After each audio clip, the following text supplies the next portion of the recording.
Well, hello, JP. So, this is, of course, Talk Sunday with Doing Hawaii, and we're just getting started. So, we'll give it just a moment or two, let everybody get some notifications. So, of course, we have someone to talk to at that point.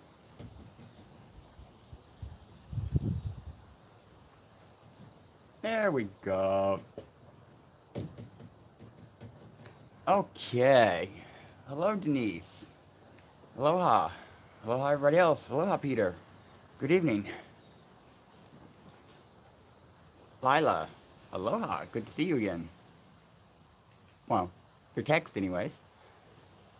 Okay, as usual, everybody should know what Talk Sunday's about. It's basically where I just like to do a little live stream to say hello to everybody and share a few stories, talk about what's going on, and all that wonderful stuff. Yes, Crystal, I am having a great day so far. Little on the cooler side for me, but it's okay. It's a small price to pay to be in Hawaii. A little windy. Yesterday was very windy. Today's not so bad. Hi, Sophia. Yes, it is Sunday already. It's amazing how fast the week went by, isn't it? So, I know in my last video I stated that I was going to go to a location, but today I'm going to be trying something new. Of course, everybody knows that I am a tobacco product user, which I have been for quite a while, and it has come to the point where I think I'm done with it.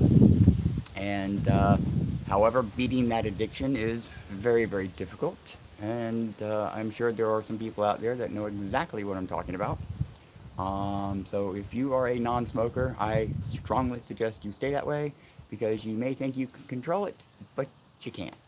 So with that being said, I am going to go through a alternative therapy session today. I haven't really said much about what that is. So after I do the live stream, I will be going for the session. So I figured today would be the best day to maybe share a little bit more about that. Basically what I'm going to do is explore a new alternative therapy called integrated quantum medicine. And from what I understand, it is basically a fusion of three different types of alternative therapies. One being energetic work, another, I can't say I fully understand it. Some of it comes from the old or the ancient Chinese energetic work, dealing with the energy dynamics and flows within the body. I don't remember all the terms. But it's also a little bit more, it goes into two other types of techniques that's been comprised with this. I'm interested in it simply because part of my exploration of the universe is understanding kind of how the quantum aspect of reality works. I don't want to go too much into that. It's not something I really like to talk about publicly with people, simply because it can be a very long and in-depth conversation that can take many, many, many, many, many, many hours. So, I figured it can't hurt to try this. If it works, it works. If it doesn't, it doesn't. It would be no different than any of the other therapies out there. I have been recommended that to go to the doctor and get the pill that's being offered. I'm not going to name it. However, if you read the potential side effects of that pharmaceutical medication, it is a little disconcerting, concerning, scary. So we're not going to even attempt that one. So it's either I try cold turkey or I try something else, because the patches and all that stuff I've tried before, and they didn't really work for me. I've heard from many other people that they've worked very well for them.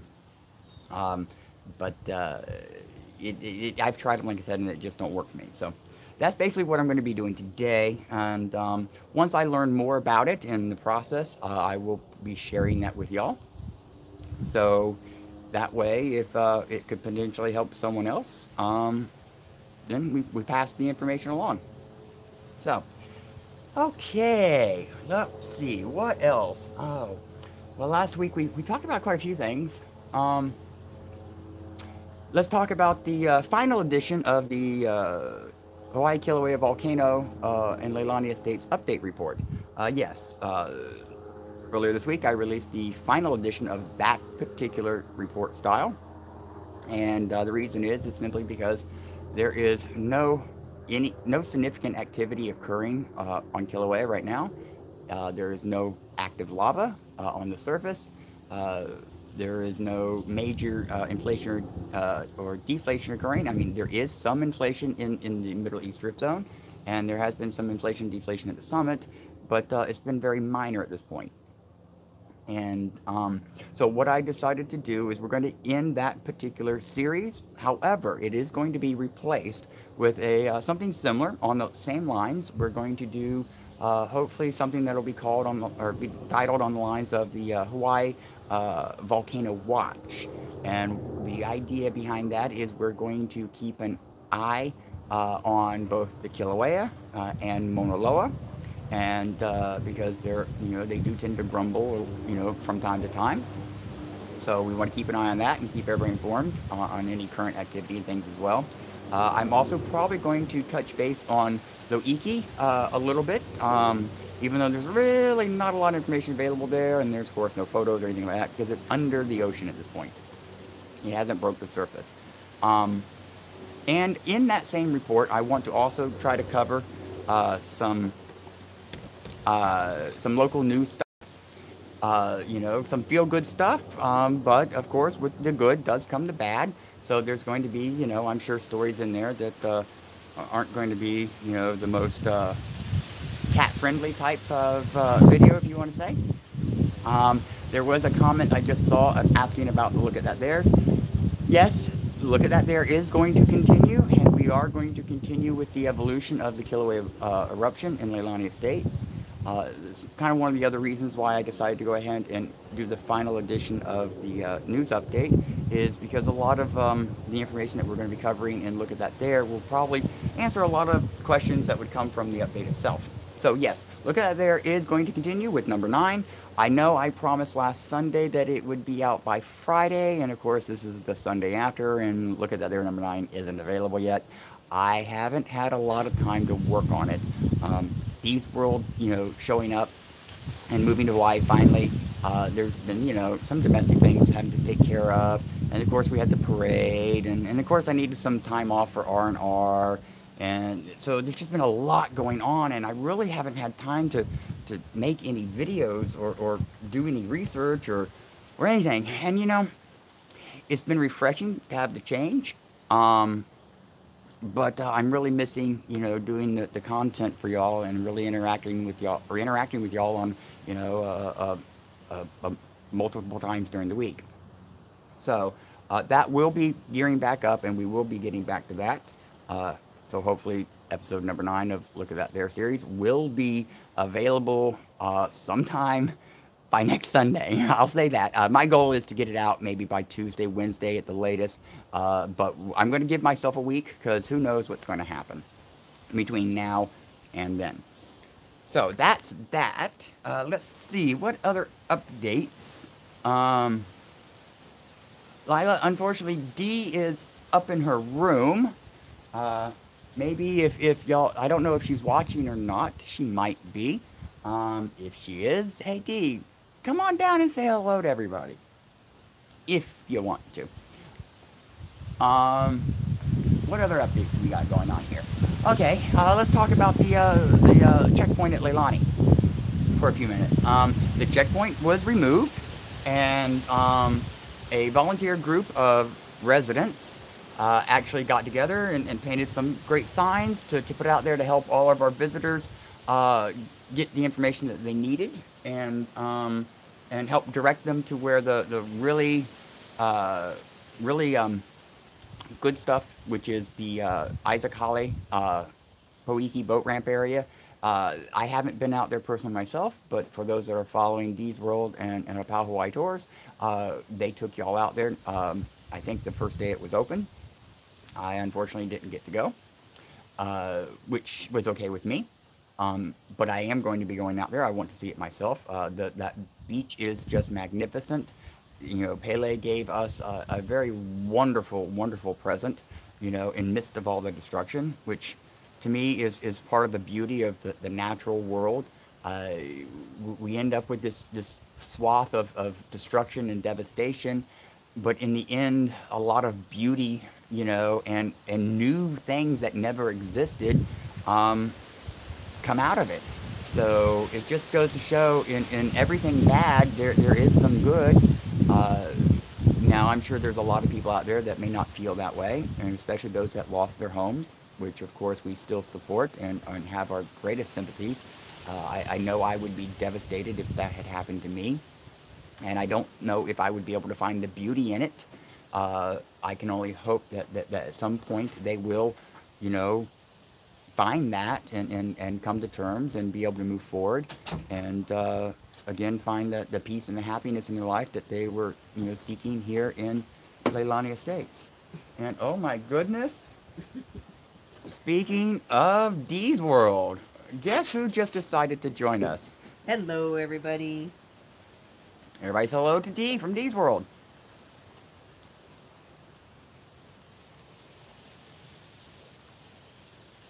There's one, Dee. I see. Hello, Julian. Oh, and there's Marie and Peter and Denise and Sharon and Hyacinth and Gwen and Metal Shroom and Deb. There we go. I think that's good enough. Yes. Oh, and Jan. Thanks, guys. Can't forget Jan. Oh, let's see if I can get this stupid thing to work, because we've got other visitors with us. And there's Ben. And over here is Mr. Goliath. Hi, Mr. Goliath. Say hi to everybody. No, not me, them. He's camera shy today. No, we don't want to see that. So, okay. What else do we need to talk about today? Oh, Dee decided she wanted to put up a Christmas tree yesterday, which I helped her get started on. And unfortunately, we found out all the light strings. Well, you know, it's the same thing everybody has every year. The stupid string of lights. They don't always work the way they're supposed to. Half the string works and the other half don't. And that's pretty much consistent with all the sets. So, looks like we're going to have to go get some new Christmas lights for the tree. Go on, get out from underneath the tripod before you knock everybody over. They're not going to be happy if you knock them over, because they'll fall down. So that was Dee's little recent project, which is still currently in the works. Hopefully, to finish that soon. Hopefully, yes. You know, that bare tree isn't very pretty. No, it is not. It looks very sad standing there, all bare and naked. You know, Lynn, I would not disagree with you. We do know our economy is becoming a disposable economy. Why fix it when you can buy a new one, right?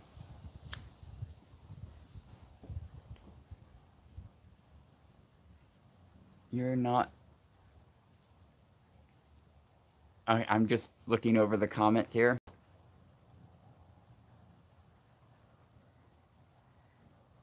Okay. Oh, and Dana, thank you for that link, even though I have no idea where it goes. What's D up to?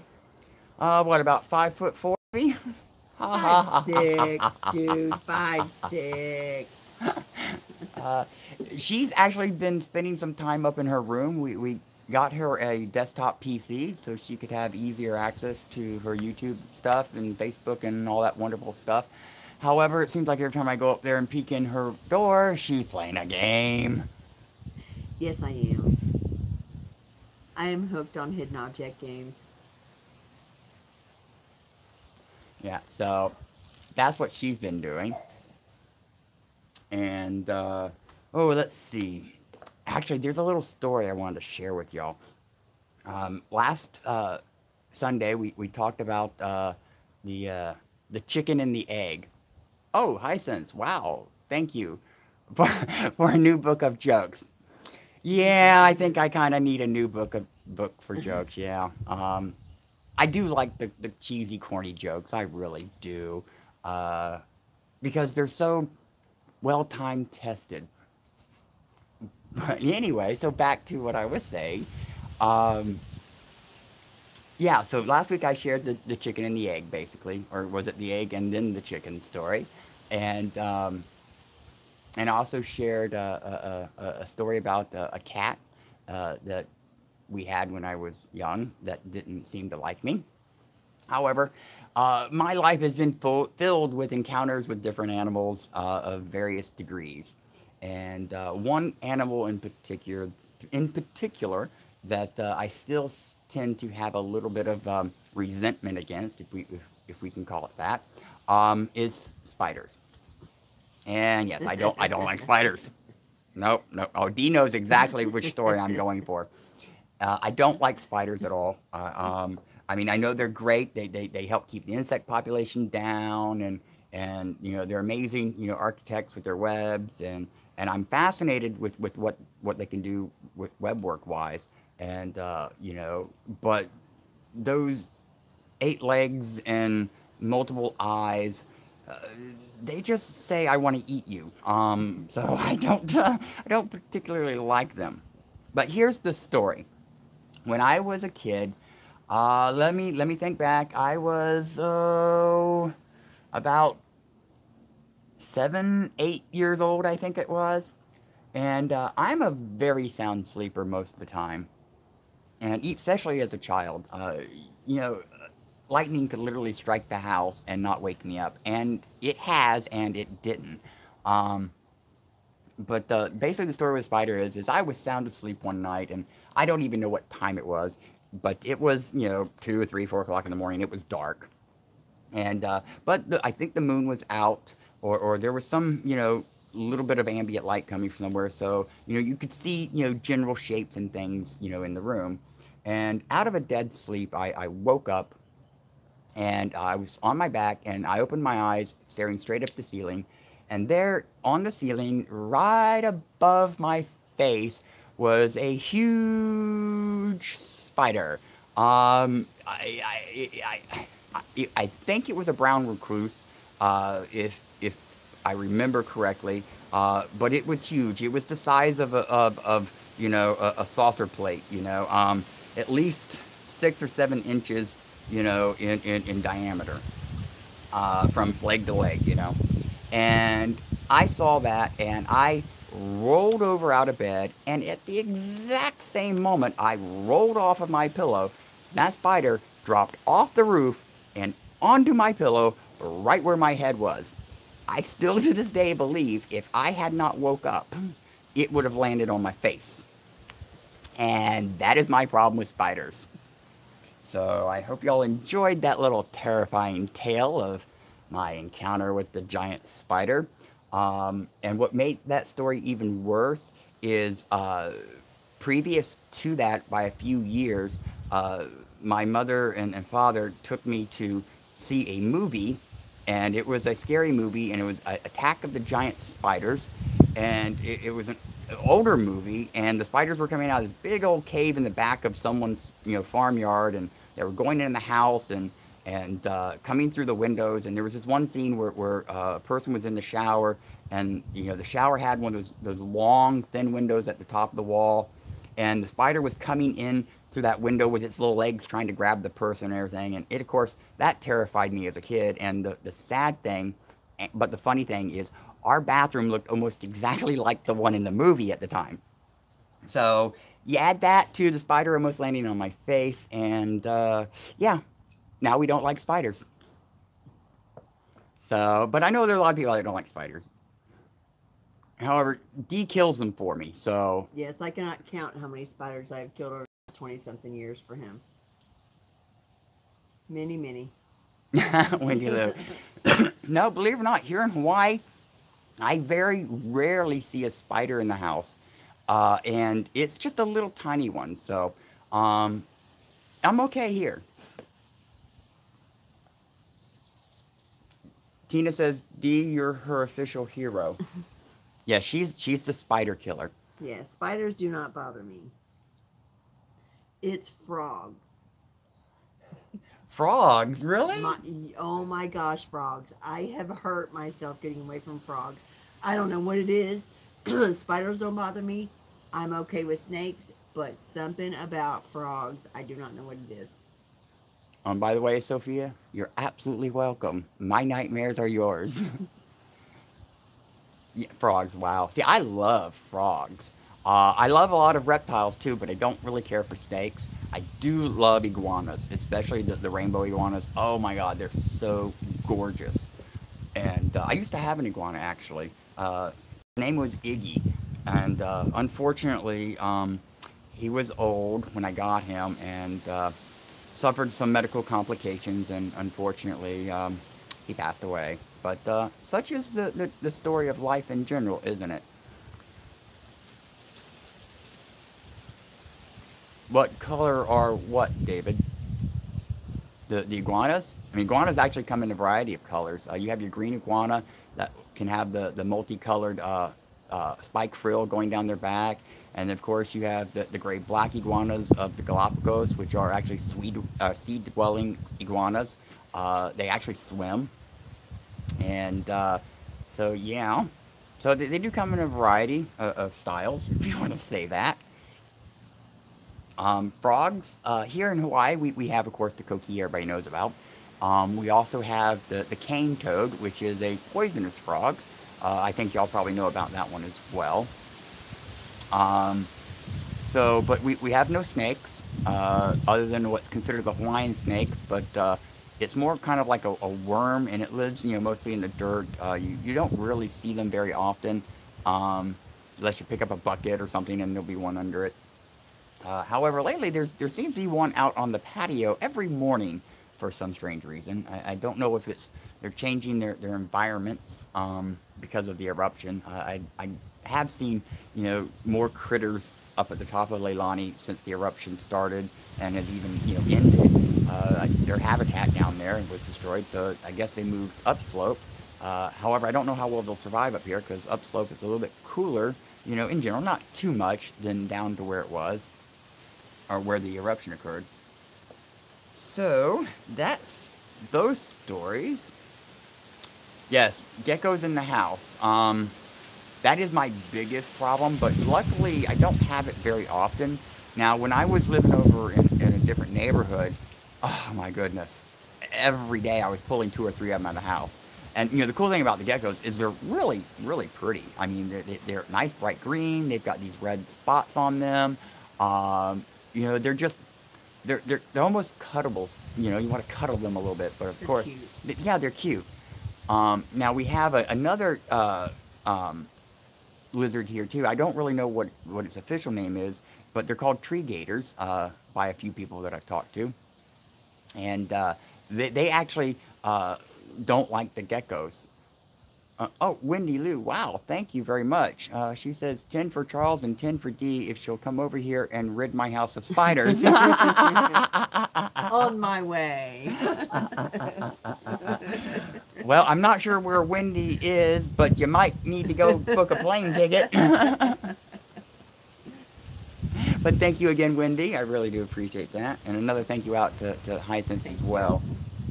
That is just so great of y'all. I really appreciate it. Um, Ball python. See, I don't really care for snakes. Not so much because I've had a bad experience with any of them. Uh, Other than, I lost an animal. Well, I didn't lose an animal. Another dog that I had named Spike, he had actually been bitten by a coral snake in Florida 3 times. The first time, I almost lost him, but we were able to get anti-venom from one of the hospitals and administered it to him. And, after about a week and a half to 2 weeks, he finally recovered. And then he got bit a second time, and which was about a year or so later, I guess.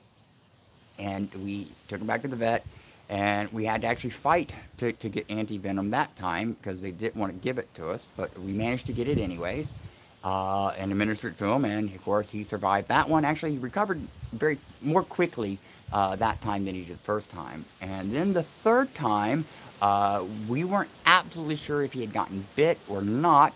He did get a little sick, so maybe not too much venom got pumped into him by the snake. But we weren't able to get anti-venom. The hospital refused to release the anti-venom for veterinarian. They said that the dose had to be reserved for human use only.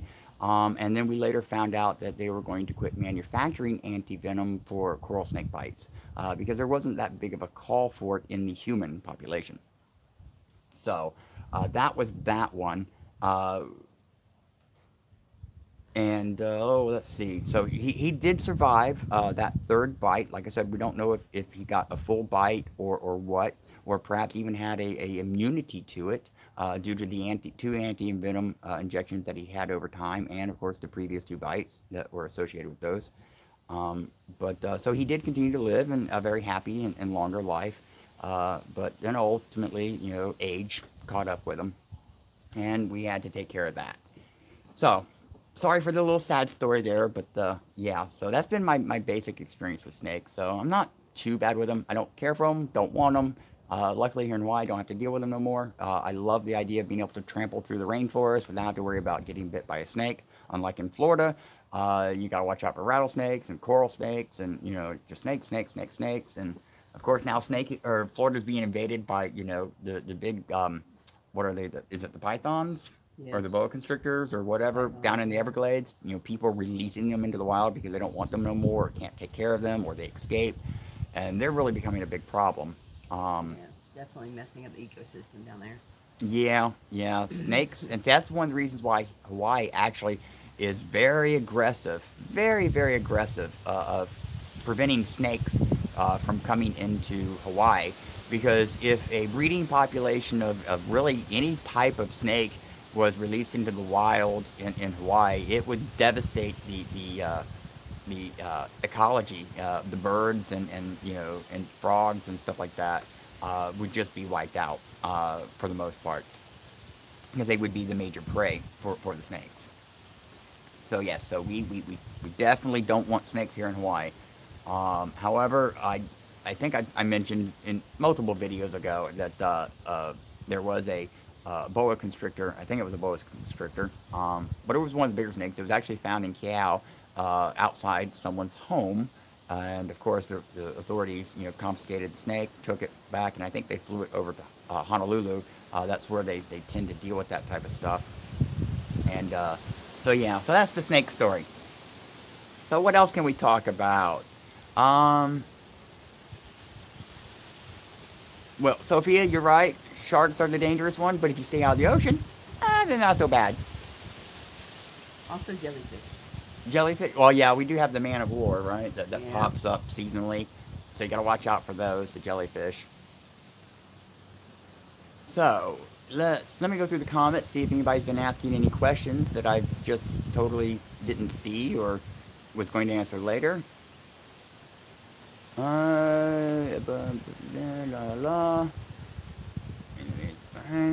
were always biggest harvest. Okay, I don't really see anything, so we're gonna go back to the end of the comments. So here's your chance. Do you have a question for Charles? Do you have a question for Dee? If you want your question answered, you need to post it in the live chat comments now. And remember, prefix it with the little @ sign and doing Hawaii. That way it pops up with a highlight, so I will see it. And we'll give you a few minutes to think about it and type it. So far, no questions. I know y'all are curious.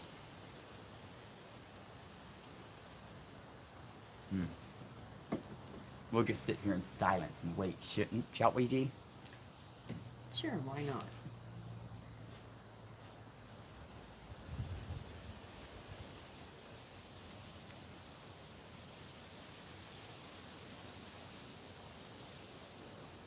Okay, it's killing me.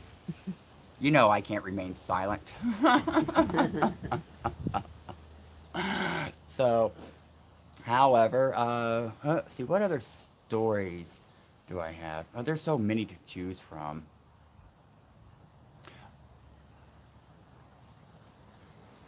Uh, do I do I do all my own gardening? No, no. Scott actually likes to take care of the outside. However, I do like doing the vegetable gardening stuff. However, for the last year or so, that garden's been having problems. We don't know what it is. We don't know if it's the water supply we're using, if it's the soil, if there's something else. We just don't know. Uh, Peter is asking what type of desktop PC do you get? Actually, I'll be honest with you, and this is not a brand placement or promotion or sponsorship or anything like that. But however, if this company would like to sponsor me, I would actually enjoy taking it. But I use HP machines. I've had HP machines for years and years and years and years. I've never had any trouble with them. Yes, they're a little bit more expensive than other brands. Um, and currently, right now, I just did get a new PC, and it was thanks to all the support from every one of y'all that I was able to afford it. And I've got an HP Omen. It was actually designed as a gaming PC. However, I tweaked it a little bit to make it a video editing PC instead. So that's the type of PC I got right now. Okay, let's see. There's some other questions. What are you having for Christmas dinner? I don't know. I ain't I'm figured it out. hoping for turkey. Turkey? Yes. But Christmas is a ham dinner. I don't eat ham. Well, then I guess you're gonna go hungry, aren't you? No, you're gonna make me some turkeys. What you're gonna do? You see how she treats me? I'm just a chef to her. That's all.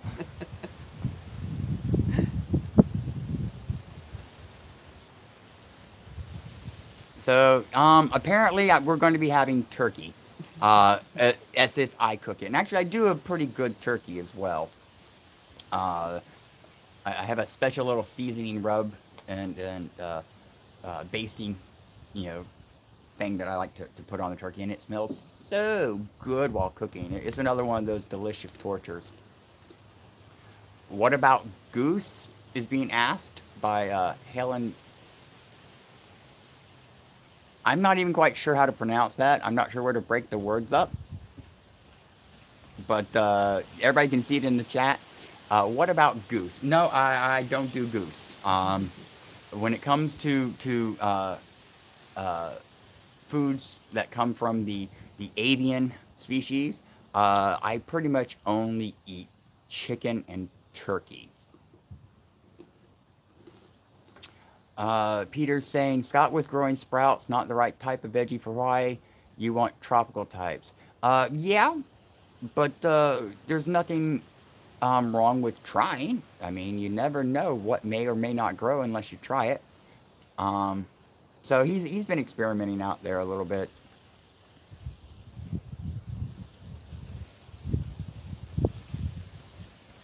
Oh, well, thank you, Feather Bee. I enjoyed that offer. She says, enjoy your chats. Have a good day. When I get to Hawaii, I will help out your gardening problems. I'm an orchid grower, all plants. So cool. I love orchids too. Have I tried it? About the goose. Actually, I have never tried goose, but I have had duck. Didn't like duck. Way too oily of a meat for me. And of course, I have a problem with that gamey flavor. And I always say, oh, well, if it tasted gamey, you didn't cook it right. But I grew up southern. We ate, you know, raccoon and squirrel and deer and on and on and on and on. So I've had my experience with those type of things. So, yeah, I'm not very adventurous when it comes to food. I'm set in my ways. Yeah, we are. But Scott, I'm sure Scott would try it. But he'll be cooking it himself because I wouldn't even know where to be.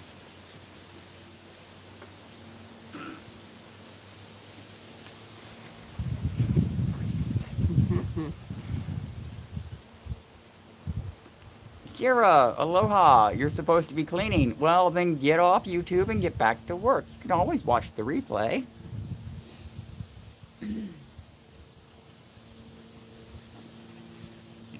Goose is more beefy. I'm not quite sure, as in, it's got more meat on it, or it's more of a beefy flavor. I mean, can you expand on that a little bit?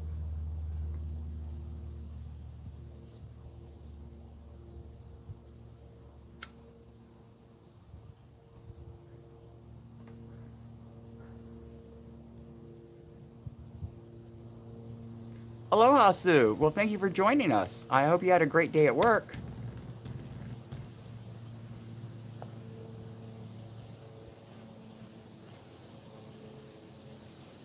Chafee 101, welcome. It's not really a gamey flavor? Well, maybe I'll have to try it one day. But I'll be honest with you, I don't think I've ever seen goose on the shelves here in Hawaii. I may not even be able to get it. Gwen's asking, have I walked on the forbidden lava? Now, why would I do that? If it's not allowed, then why would I go against the the authority of our elected officials? That would just be asinine.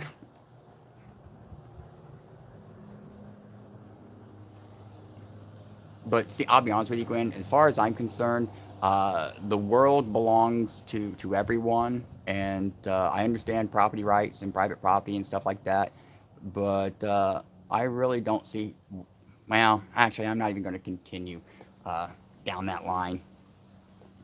I wouldn't want to offend anyone, and because it's not my intention, but I do have a problem where I think I should be able to go wherever I want to go. And that's actually a very strong sentiment here in Hawaii. Especially in the Hawaiian culture. They never really. Actually, I don't think I'm qualified to speak on that issue either. So I'll skip that one too. But no, I actually haven't walked on the new lava. At least not in areas that I weren't allowed to. One of the property owners in Leilani actually has invited us down, and I was able to walk out on the back of their lot, which actually butts up to Fissure 8, and it is a spectacular view. I will definitely say that, but it is on private property, so if you wanted to see it, you would have to be invited by those property owners. Don't know how much I can stress that one. You have to be invited by the property owners. It is all private property. There's really nothing to see end of Leilani Avenue other than a wall of lava. So, I wouldn't waste my time going down there. Ooh, big gusty wind. If you want to see the lava, if you want to see the black sand beach that was created, go to Poiki. You will not be disappointed. It is beautiful.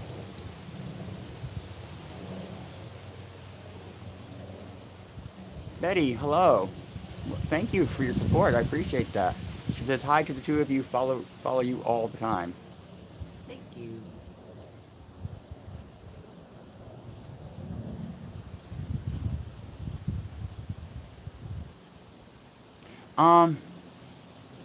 Janet, you're saying that it's the fact that it's dangerous and first responders will have to be put at risk rescuing somebody if there's a problem. You're absolutely right. The lava field up around Fissure 8 is not like some of the other lava fields that erupted in the past and have compacted. There is a lot of voids under the surface of the lava, because one thing a lot of people aren't either aware of or never noticed, and I think I've shown it in some of my Look at That There videos, is that the Pahoa would flow out, out into an area and, and create that round, flow edge, blah, blah, blah, and then it would stop. And people think that that would be solid, but a lot of times when that Pahoa flows out like that, and the lava, that's feeding that source finds a different route to go, all that molten lava inside that flow is withdrawn and pulled back, leaving a void or a crust or a shell of that particular flow lobe. So when you step on it, it's like maybe 2 inches thick, 3 inches thick, and it's very fragile, and it'll literally cave in on you. So if you're out there on that flow field and you hit one of those spots, it could be a foot or 2 feet deep, Or it could be 4, 5, 6, or 10 feet deep. You just don't know. And if anyone goes out there and they do get hurt, then first responders would have to go out there and rescue them. And that's not fair to ask them to put themselves in harm's way because you chose to take a risk that put yourself in harm's way. Which is why we have the current emergency orders, stating, hey, stay off the flow fields. And it's for that reason right there, is for safety of not only the visitors, but, the emergency personnel and first responders as well. I mean, we got to protect them. They're our first responders. If they get hurt, then who's going to help the other people that get hurt? Apparently, here's a comment for you, D, from Diane. She says, for D, any place you are looking forward to going to next?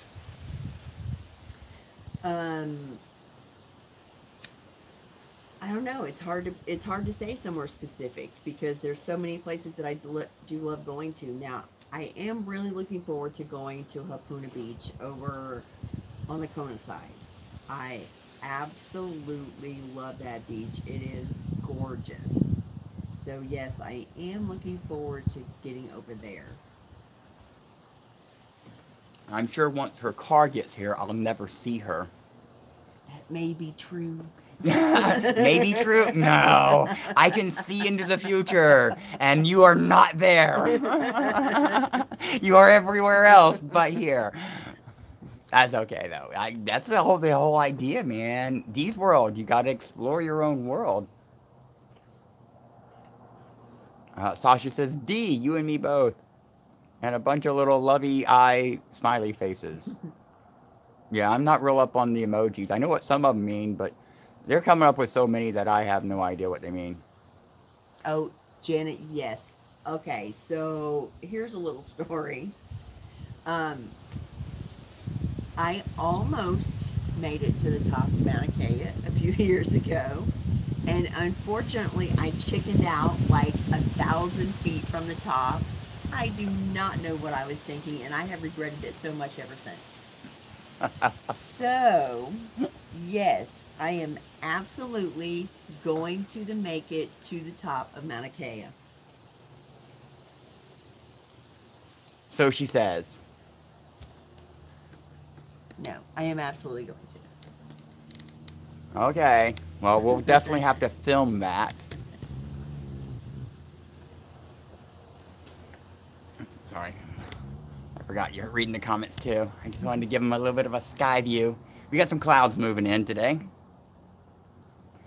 Shapey, yes, Scott is on a tour with some of our visitors, showing them the wonderful area around Hawaii. Not sure exactly where he is right now.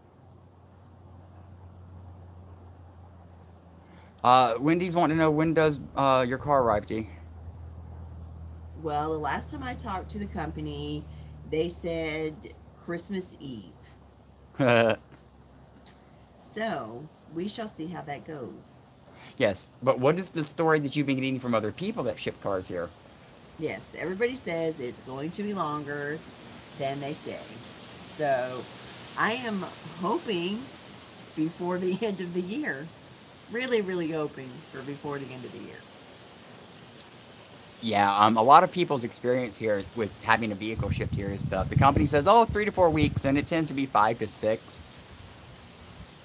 And same thing happened to me when I sent my Jeep over here. It basically it missed the boat in California because the guy was late, and they only send the boat once a week. So if you miss, and even though the boat was actually still there, I missed the cutoff for loading time. So my Jeep actually sat in California for a week before it got on the next ship heading out to Hawaii. So that was a week delay there. Then once it got to Honolulu, apparently for some reason there was a week delay there before it got put on a barge and sent to Hilo for me to pick up. We know that Dee's car on the car carrier broke down, so it was delayed getting to California. And did it miss the boat too? It missed the boat too. Okay, it missed the boat too. So, ta-da, we got another week added to that time frame. So hopefully it'll only be a week delay for her. It all depends what happens when it gets to Hilo. Sasha is saying, D, by the way, Hapuna is loaded with Mongoose now. I'm not sure why. Huh. That's interesting. I'm gonna have to look at that, Sasha. Yeah. Are mongoose edible?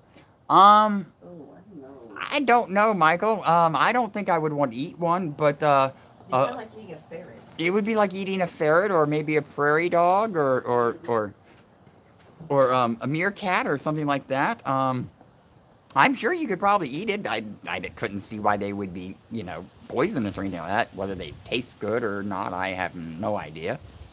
I don't know of anyone here in Hawaii that has tried. But if they turn out to be good eating, it could help us control the mongoose population, now couldn't it? That's one of the ways we control the wild pig population is, hunters hunt them. And I know we may have some vegetarians and other individuals out there that don't consume animal products, and which is absolutely great. I believe everybody should have the right to choose what they want to consume and not consume. Um, but I'm a meat eater, and I always will be. I'm not a big vegetable person, so if I don't eat meat, then I would probably starve. And Chafee, yeah, I agree. Mongooses are a little too cute to eat. I do have an affinity for the mongoose, even though I know it's a vicious little creature, but it beats up king cobras. So, it's got it's already got brownie points, from me for that. Hi, 77, not to, yeah, I'm not even going to try it, but 77 and whatever it is, aloha. Michael, yes, you can eat squirrel. I've had squirrel before. And Shavy, no, I'm not going to eat Mr. Mongoose. He's my buddy. Speaking of Mr. Mongoose, actually, if y'all will give me just a minute, there's something I want to show y'all. I totally forgot about it. So, talk amongst yourselves. I'll give you a nice little sky view to look at. Watch the clouds come in, and I'll be right back.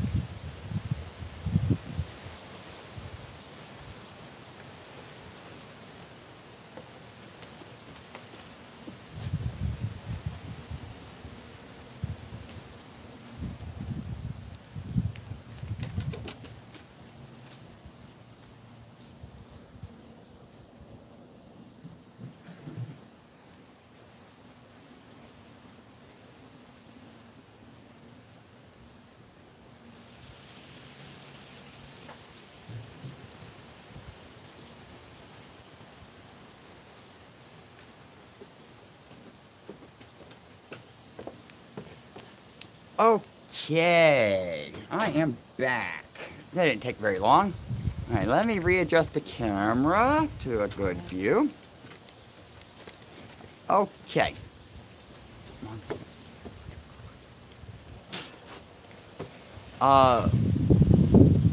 Mongoose eat birds, bird eggs, and other ground-dwelling critters, I do believe. So, anyways, what I want to show y'all first is, of course, everybody knows Mr. Mongoose. He was sent to us by one of our subscribers, and I so gratefully appreciate it because he is just such an adorable little plush, and he's appeared in a couple of videos and photographs. However, Mr. Mongoose has a relative.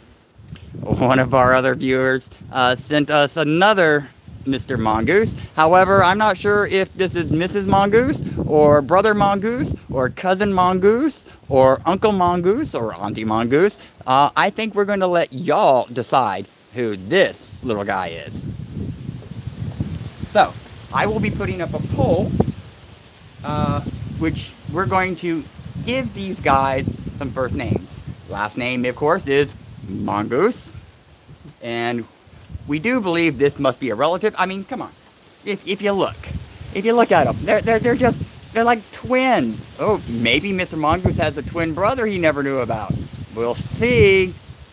So, I will be putting up a poll in the community tab on the main page. And we are going to give these guys some names finally. So Mr. Mongoose, of course, will always be identified by his bandana, which was also included when he was sent to me. And, of course, the bandana is representing the current color code for the volcano alert, which is currently yellow. And his little buddy here may or may not get some neck attire. We just don't know yet. But I think we're going to let every one of y'all figure this out. So, that poll will be available soon. Probably not today, maybe later tonight, but definitely should be up by tomorrow. And who knows, we might end up with a whole family of these little guys. Mongoose is like a ferret or weasel. Yes, Jan, it is in the same family there.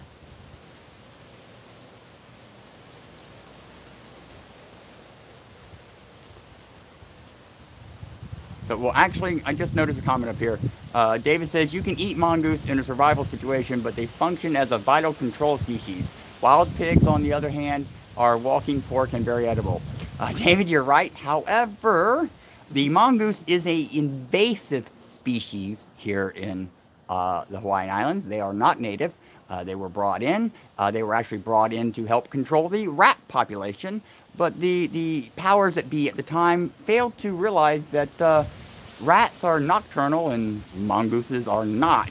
So their paths very rarely cross, and they did absolutely nothing to control the rodent population. Instead, they have actually devastated the bird population because they prefer bird eggs, and mongooses can climb trees.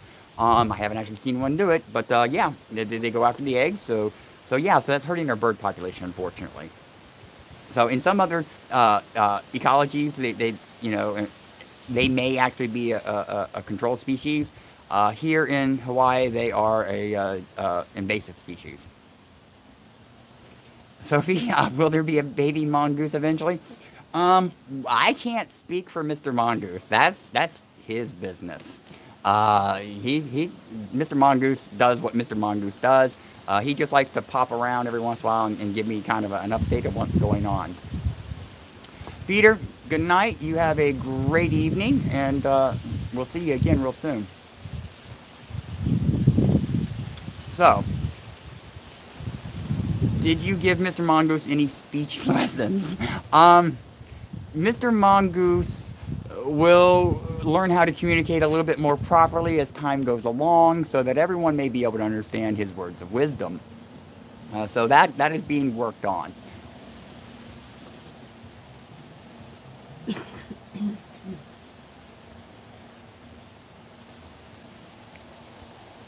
Oh, 7-7 there is talking about in Puerto Rico that they call them marmota. Did I say that correctly? And same thing happened there. They brought them in to get rid of the rats. Didn't work, did it?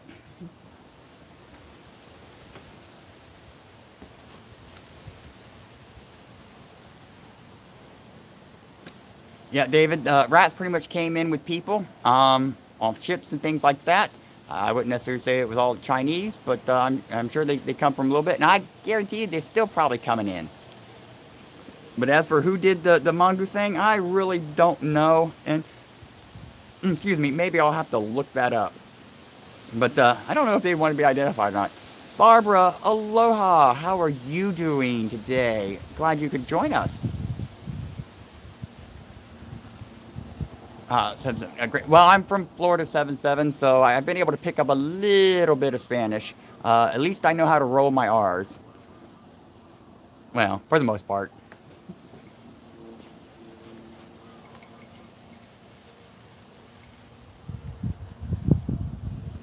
You're being asked a question. Sophie is asking you, D. D, are you a white Xmas light person or a multicolored light person for the tree? Oh, that's a tough choice. I'm a white light. I kind of like both on the tree, actually.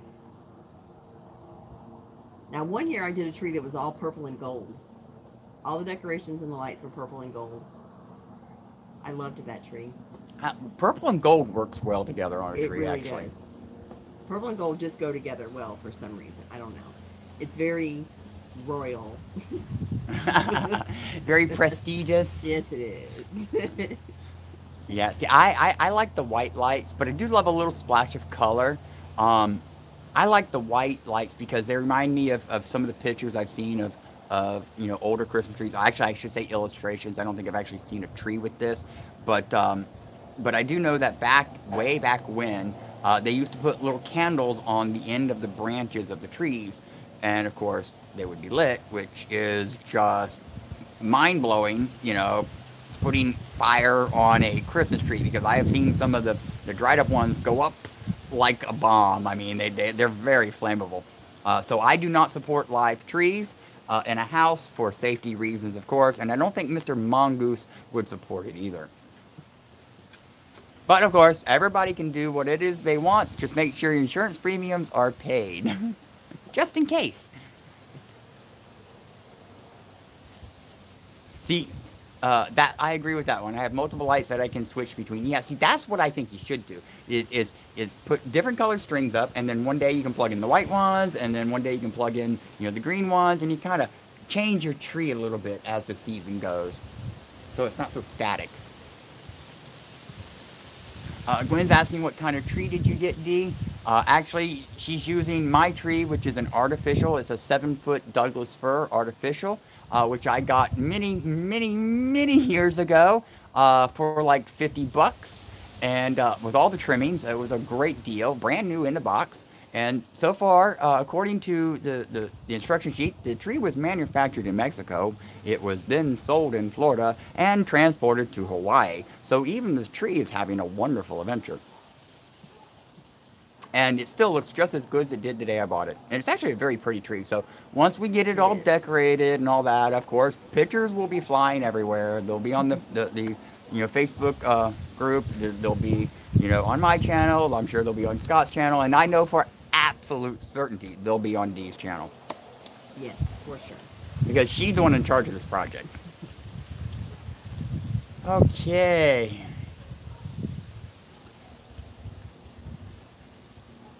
I don't really care for twinkling lights, though. Really, Sophia? I like the twinkling lights.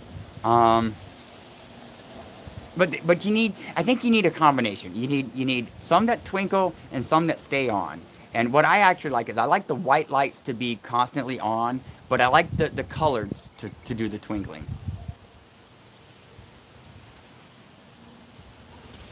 David's saying, do your research. Well, I will when I get a chance, but I'm just talking about what I know. Mr. Edison invented the incandescent light because his daughter wanted a lighted Christmas tree without the fire hazard. So I'll have to research that, because you know I know a lot about Mr. Edison and his, you know, inventions and careers and things, but I've never heard that particular one. Can't say it's true or not. Like I said, I don't know.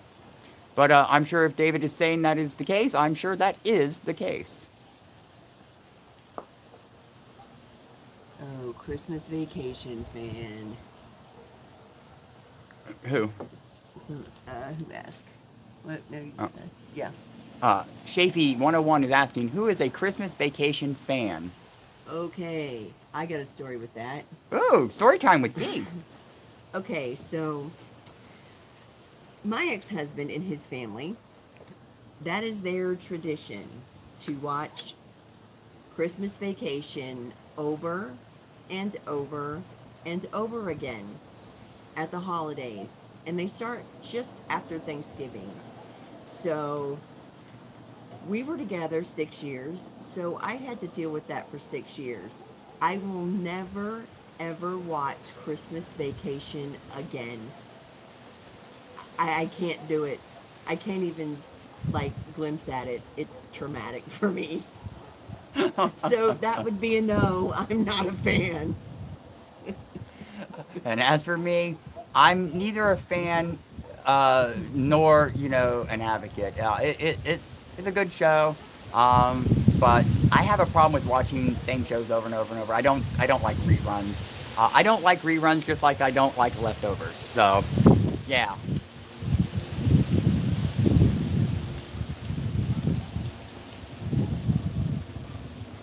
Oh, yes. Well, good, Sophia. I'm glad I gave you an idea. You gotta try new things. How do you know if you're gonna like something if you don't try something? Which is why I'm trying to expand my, you know, my food experience. Last night I actually ate 2 vegetables that I don't normally eat, which is carrots and peas. But I did that because some wonderful friends of mine invited me over for dinner and asked Dee to join us. And that's what they made, and I ate it, and it was not bad at all. It actually tasted very good, with the exception of the smushy and greenness of the peas, and of course that carrot taste. But I was able to ignore it and enjoy the rest of the wonderful things that were in it. The person that cooked it is actually a very good cook, and I appreciate it. She actually tries to make sure whatever she cooks is something that I would enjoy, which is just amazing because I'm the type of person, if I invite you over for dinner, you're gonna eat what I cook or you're just gonna go hungry. No, no, no, no, no, no, really. Actually, I'm very, very conscious about, people's likes and dislikes and food allergies and things of that nature. So if I ever have any of y'all over for dinner, y'all will be getting a questionnaire asking you to fill out, letting me know what food you like, what food you don't like, any food allergies you may have, or things that are just too traumatizing for you to eat in the first place. So, boy, it seems like we're always talking about food, aren't we? I know. Wow. It always goes back to food somehow. So, and after a little bit of experimentation and food talk, it seems that a lot of my viewers would love for me to do a cooking video. And guess what, everybody? You're going to get one. Not sure when, but I definitely am going to do one, and I even have a specific recipe in mind, which I think I mentioned that last Sunday, and that is that 200-year-old manicotti recipe. It is actually kind of one of my favorites. It's easy to do. It just takes a little bit of time, the assembly and everything. But it is so well worth it, and every one of y'all could probably do it. So I will be filming that step by step. I'm going to kind of make it an exploration video of the food, along with a step by step on how to make it yourself. And then y'all can all come back and tell me what you think about it, etc., etc., etc. And thank you for that, because it'll make Scott and I very happy. Yeah, so see, y'all's desire to see a cooking show benefits them. It does. Thank you, guys. And on that note, I'm going to eat lunch. Yes, actually, and it has been an hour, so it is actually time to bring this particular Talk Sunday to an end. I do have to get to my IQM session. The individual in question, I told it would be somewhere, after I do this video. And while talking with y'all, I did get a text from the person. So I need to get back with them. Have you to make your own pasta? Sophia, yes, actually, I do make my own pasta. And the pasta shells for the manicotti are handmade, but they're not made quite the way you think they would be, which is quite interesting. I didn't know you could do it this way. And but y'all see that in the video, so I'm not going to give away any of that. Anyways, for now, everybody, I so much appreciate you joining me for these live streams. I appreciate all your supports. To my super chatters out there, thank you again. Y'all are just amazing, and you really help so much. Don't forget to hit that thumbs up button. If you haven't subscribed to the channel, hit that subscribe button now. You won't regret it. And if you want to get those notifications of the videos that I post, then hit that bell icon along with it. Don't forget to also share my content on your favorite social media platforms and help spread the aloha. So for now, everybody, y'all have an amazing morning, afternoon, or evening.